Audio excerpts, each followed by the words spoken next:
nouvelle réception service de presse et c'est parti. On commence chez Cotoon avec le premier volume du roman Seule la mort attend la vilaine, une édition brochée et jaspée.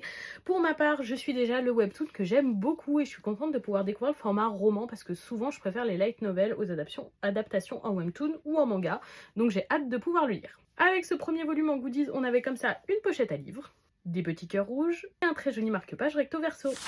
On continue chez Cotoon avec le 8e volume de Seule la mort attend la vilaine, donc cette fois-ci au format webtoon. Très heureuse de continuer ce titre parce que je l'apprécie particulièrement et comme d'habitude, on a les deux petits marque-pages dedans.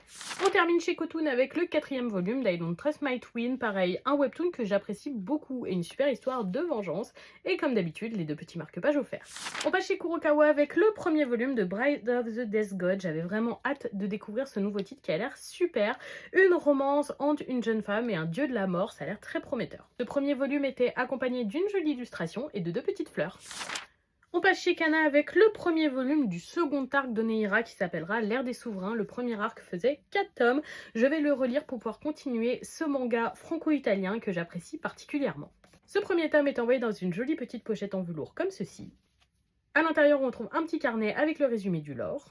Un joli marque-page avec un pompon, j'adore les marque-pages à pompons. Un petit espèce de paravent en acrylique avec les personnages comme ceci. On passe chez Delcourt avec une autre nouveauté, il s'agit de 4 filles, une colloque, un nouveau Josei qui a l'air vraiment très sympathique, qui va parler de colocation avec une jeune femme de la trentaine. Et on termine aux éditions Aventuriers d'ailleurs avec Pour quelques miettes de pain, qui est un récit autobiographique d'une jeune femme qui passe à l'âge adulte pendant les années 80 en Pologne. Ça a l'air d'être un récit vraiment très intéressant, plutôt sociétal, etc. J'aime beaucoup le trait graphique et j'ai hâte de le découvrir. Et voilà pour cette réception service de presse. Dites-moi si certains de ces titres vous tentent.